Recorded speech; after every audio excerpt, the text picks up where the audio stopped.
Ray. What do you want to do tonight? Same thing we do every night, Pinky. Try to take over the world.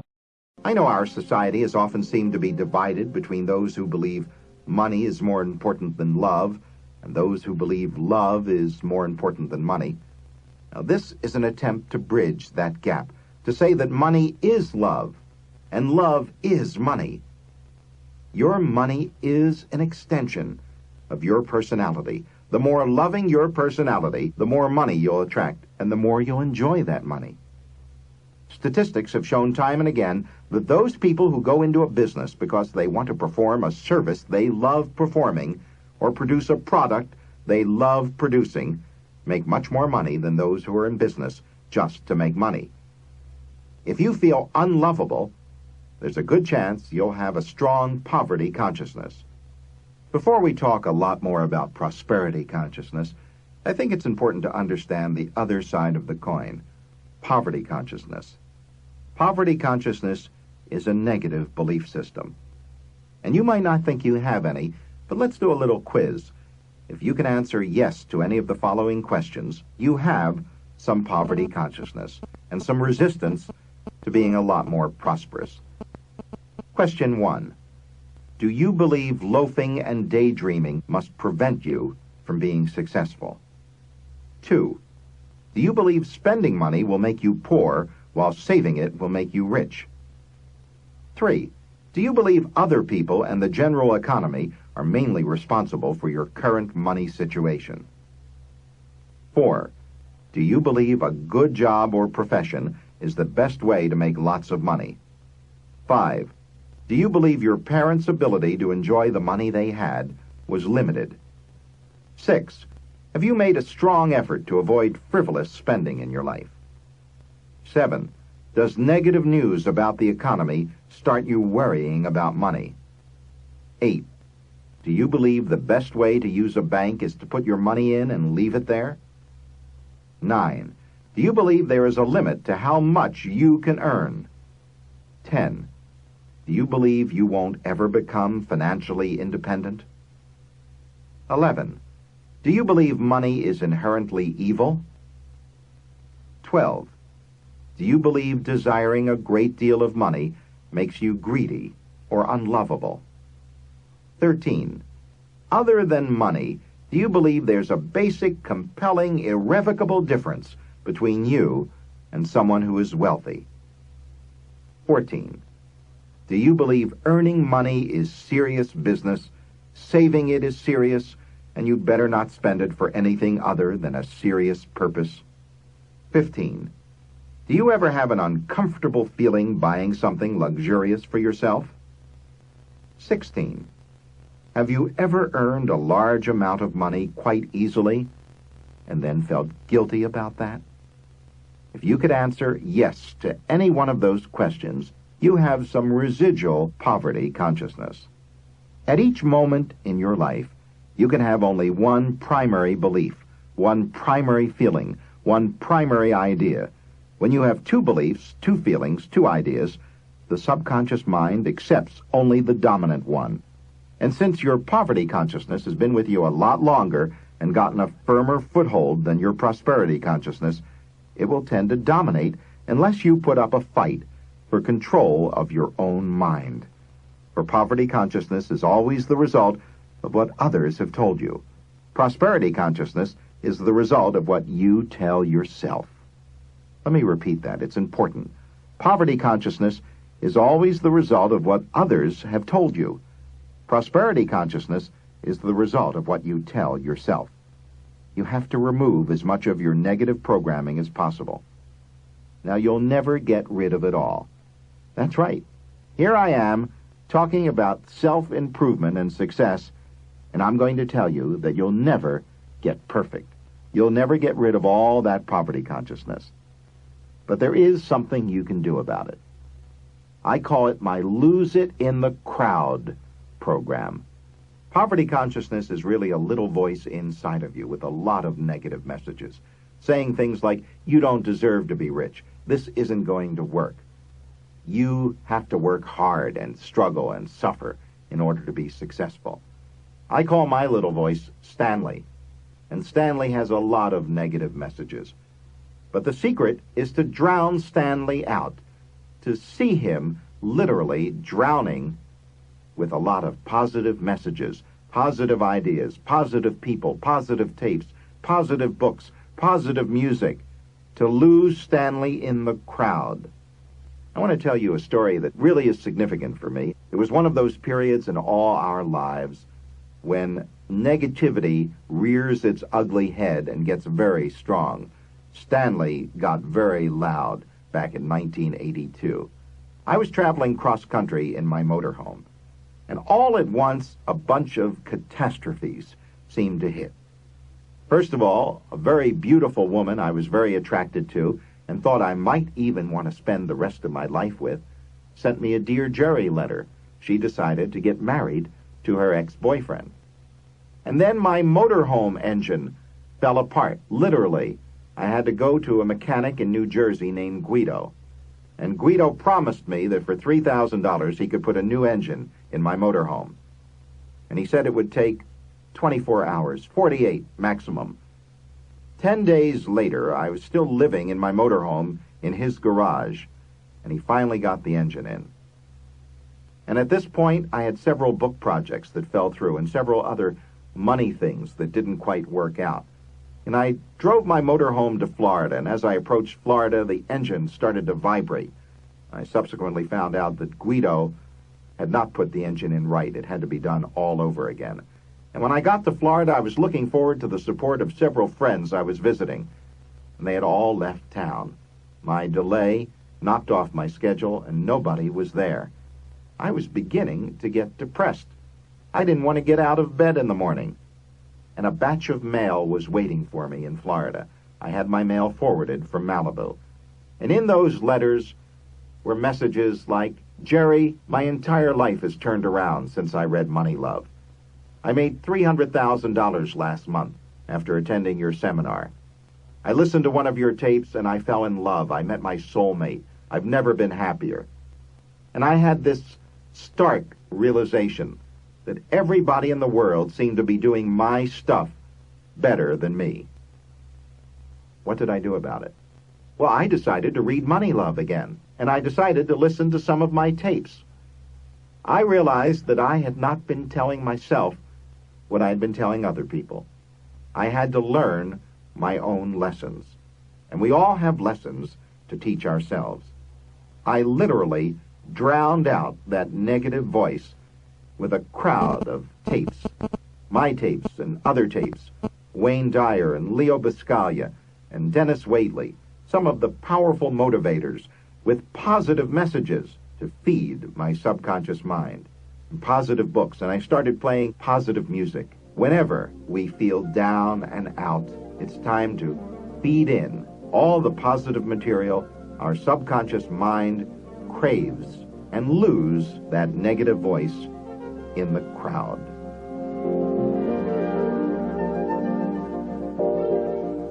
Let's look at some of the attributes of poverty consciousness. Now, people who are caught up in poverty consciousness don't really know what they want. They avoid responsibility for their own failure or success. They always put things off. They don't feel deserving. They have limited curiosity. They don't feel appreciated. They're indifferent. They're misers, hoarders, and prophets of gloom and doom. They rarely enjoy spending money on themselves.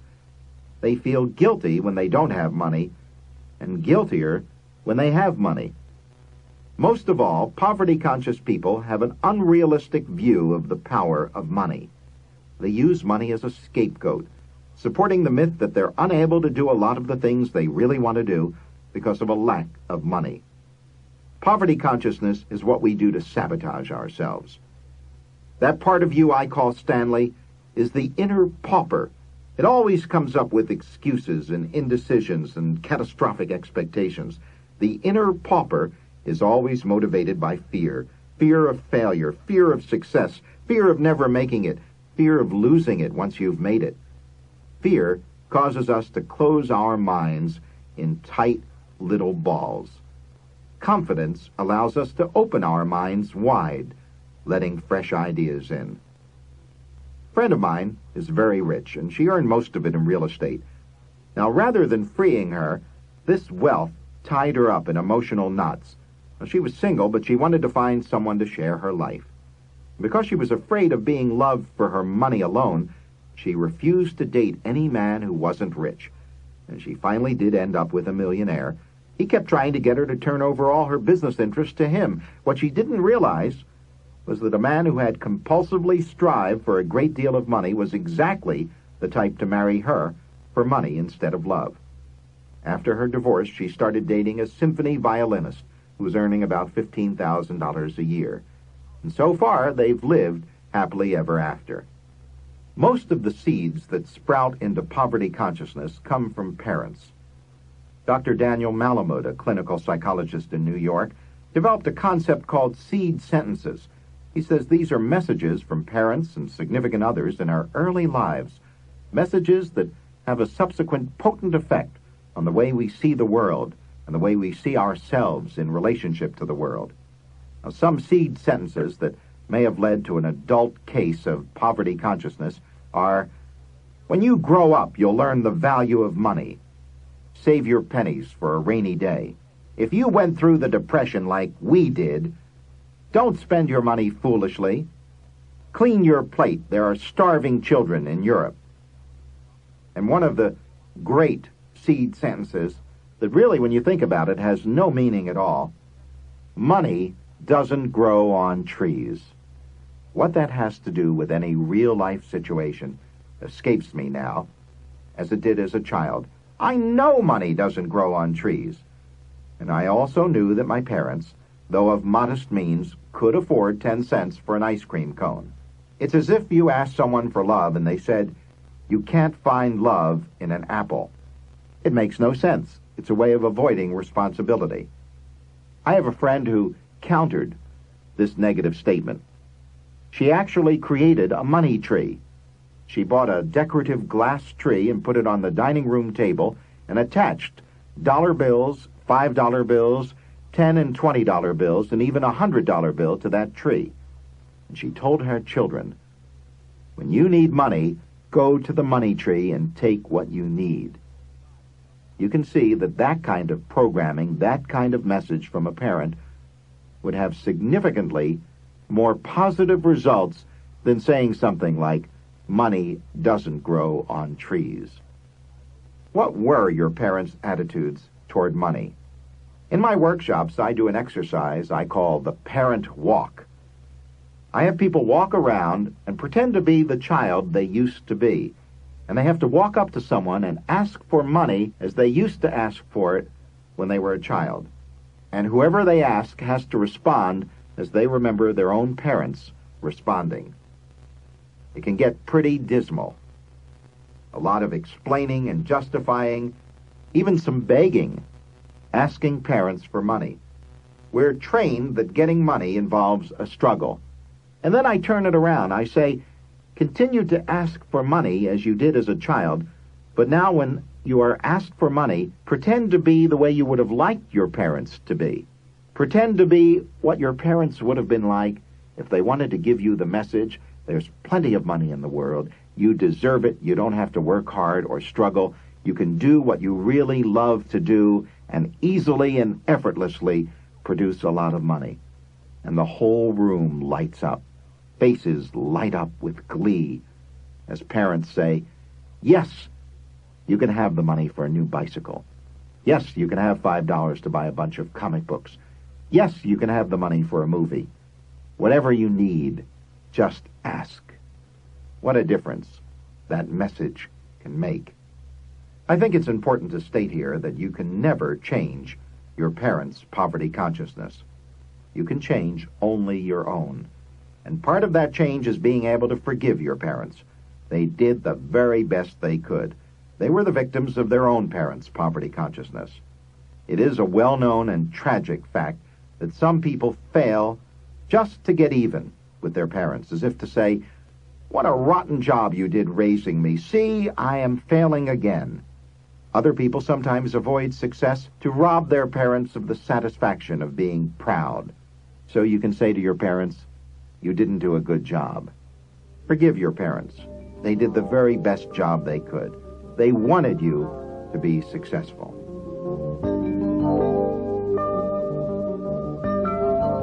There is a powerful and persistent concept running throughout this entire program. It's not a new idea. I didn't invent it, but it's aimed at helping you accept your own possibilities.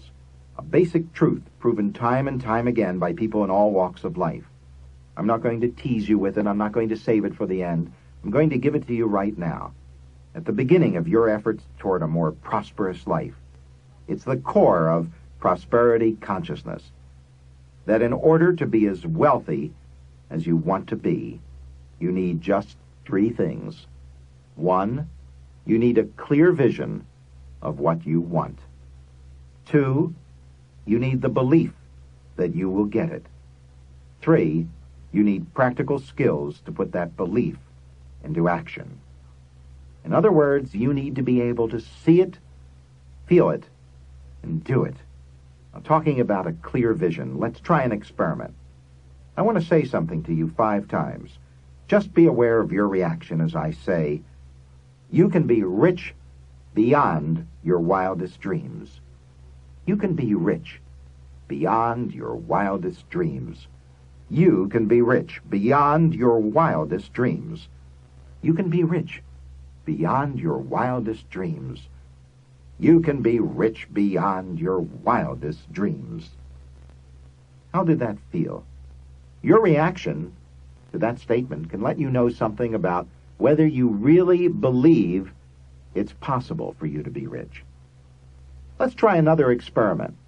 This time, wherever you are, whatever you're doing right now, imagine you are immensely wealthy. If you're in your car, imagine it's a Rolls-Royce, maybe driven by a chauffeur. Imagine that you own all you can see. Whatever it is, factories, homes, office buildings, it's all yours. It extends for blocks, for miles. If you're at home or in the office, picture that all of the surrounding area belongs to you. You are the master of all you survey. Someone once said the best way to walk into an expensive and luxurious restaurant is as if you owned it. The best way to walk into a luxurious life is as if you own it. It will be very hard to create more money in your life if the idea of being very rich scares you or turns you off. It's really a matter of asking yourself 3 questions. Do I want to be rich? Do I believe I deserve to be rich? Do I believe I can be rich? And there are 3 very simple answers to these 3 questions. Do I want to be rich? I want. Do I believe I deserve to be rich? I deserve. Do I believe I can be rich? I can. The strongest single factor in prosperity consciousness is self-esteem. Believing you can do it, believing you deserve it, believing you will get it. Self-esteem is what you believe about yourself, no matter what else is happening, no matter what else anyone tells you. Self-esteem is the arsenal of the prosperous survivor.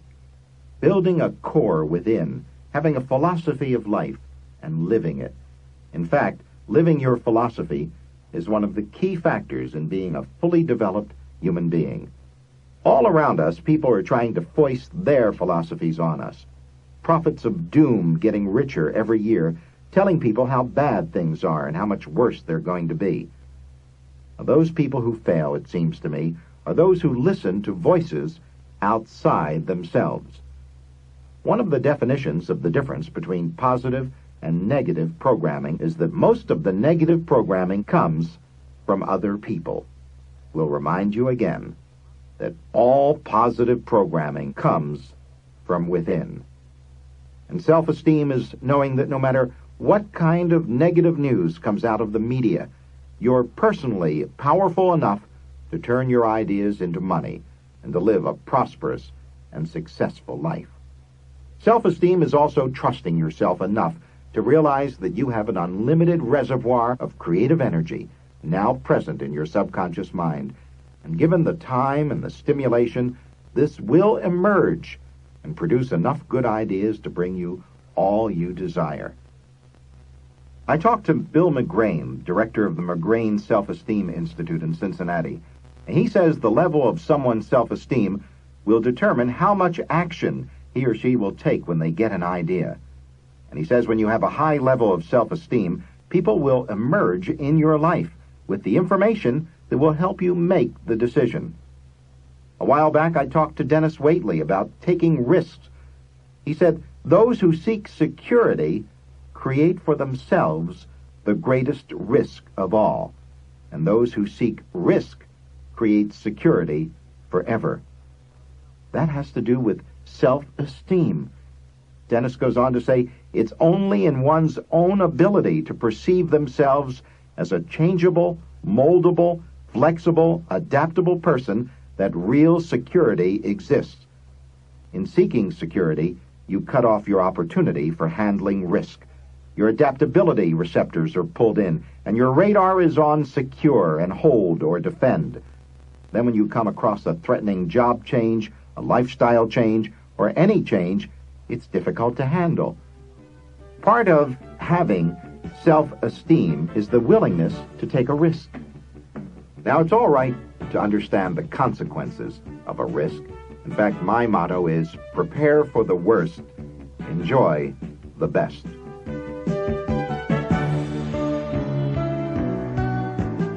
When I was 19 years old, I learned a very valuable lesson about risk.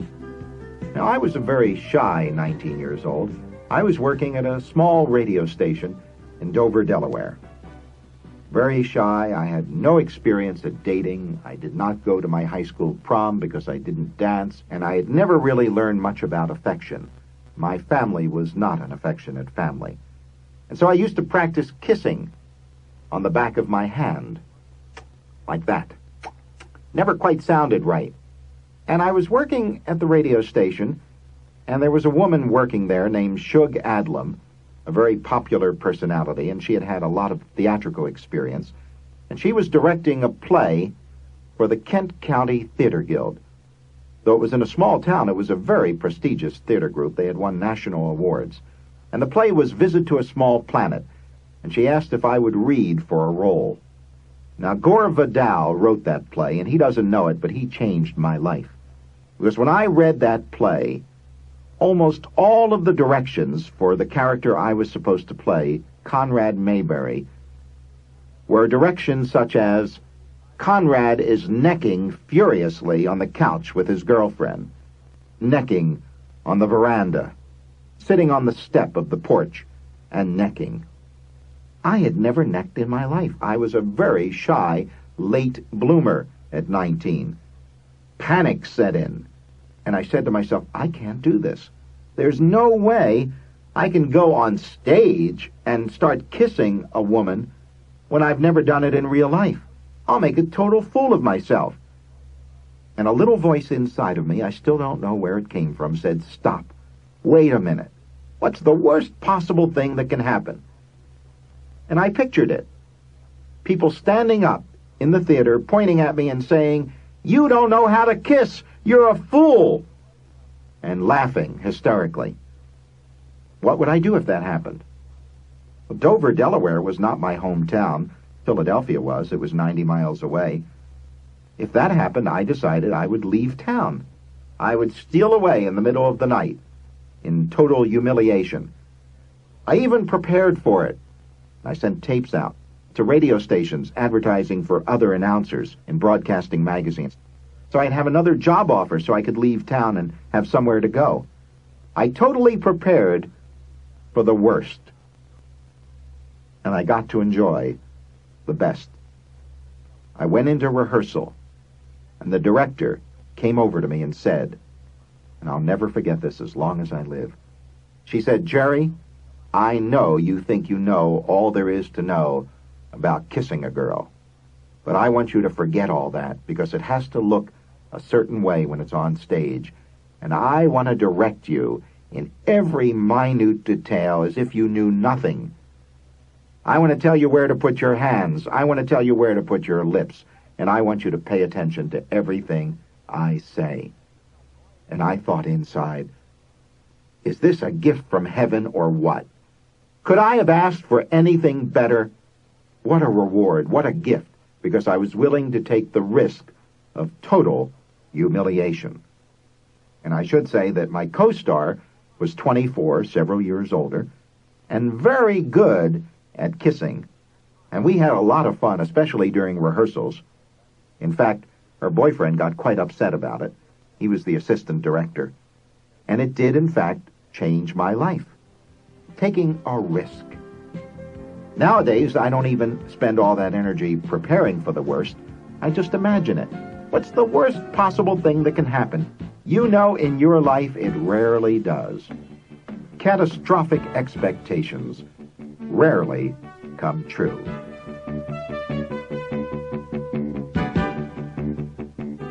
Charles Fillmore, the co-founder of the Unity Church, who wrote a book called Prosperity, says in that book, "It is a sin to be poor."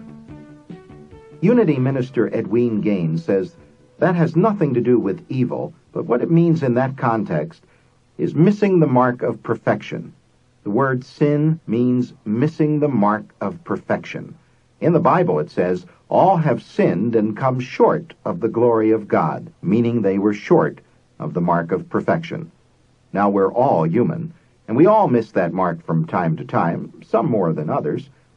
Edwene Gaines is one of my favorite prosperity teachers, a dynamic and charismatic Texas-born inspiration, and she taught me how to hit the mark of perfection every single time. It's so easy.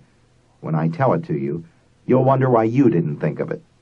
Imagine that the mark of perfection is a bullseye, and you have a bow and arrow, and you want to hit that bullseye smack dab in the middle. And you know how to do it every single time? How to hit that mark of perfection in any and every area of your life? It's so easy.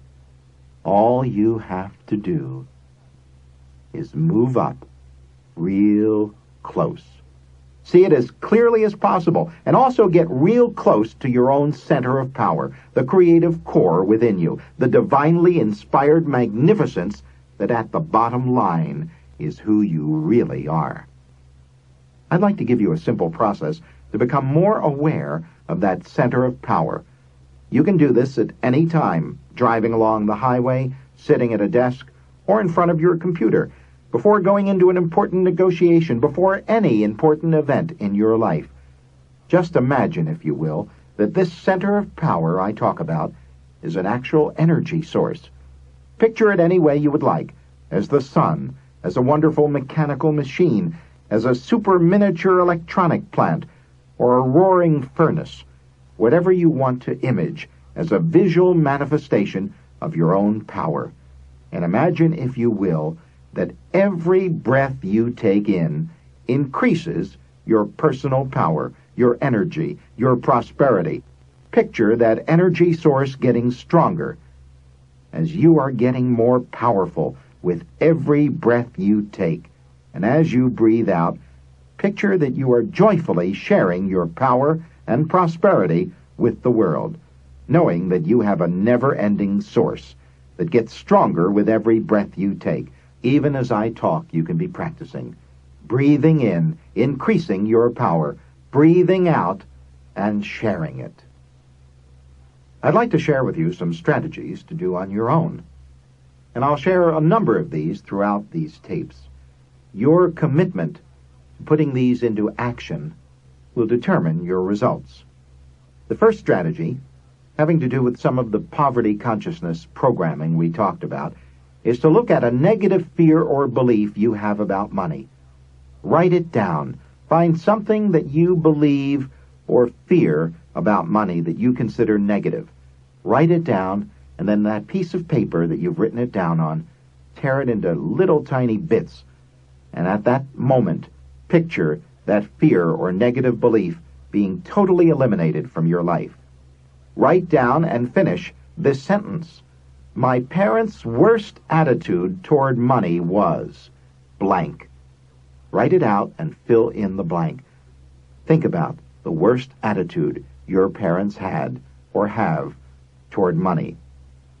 Next, write and finish the sentence, "My worst attitude toward money is," and fill in that blank for yourself. Take a few moments and remember when you triumphed over some negative event in your life. As I triumphed over that moment I shared with you, when everything was going wrong, when Guido put the engine in wrong, and the love of my life said no, and money deals fell apart, and my friends left town. I triumphed over that. Think about a time when you triumphed over some negative event in your life. Here's one you can do over and over again. Write a card to yourself saying, "I have now eliminated all my doubts and fears about money and success." You might want to even start a regular correspondence with yourself. After all, only you know how really wonderful you are. The latest brain research indicates that a different part of your brain is activated in reading these positive messages that you write to yourself than was used to think them up and write them down. So rather than talking or writing to yourself, it's a part of you communicating with another part of you. You become your own prosperity teacher, and that's the best teacher you can ever have. And I have a provocative suggestion for you, one of many. This one I call my Poverty Penalty Program. Pick an amount, $1, $5, $100, depending on your financial resources and the depth of your commitment to transform poverty consciousness to prosperity consciousness. Every time you think or express a negative idea or fear about money, like "I can't afford it," put that amount of money into your poverty penalty box or your poverty drawer or wherever you choose to keep it. You start building up a poverty penalty fund. And the rule is you have to use all that money for your own pleasure. You'll soon find out that having poverty thoughts can get very expensive. I also want to share with you that as you listen to this program, feel free at any time to stop the tape and respond to any of my questions or my ideas or strategies. What I like to do when I'm listening to a tape is talk to the person on tape. Say, "Yes, that's a terrific idea. I'll do it." Feel free to do that at any point. This is your tool for prosperity. Use it any way you like. You deserve a lot more success in your life.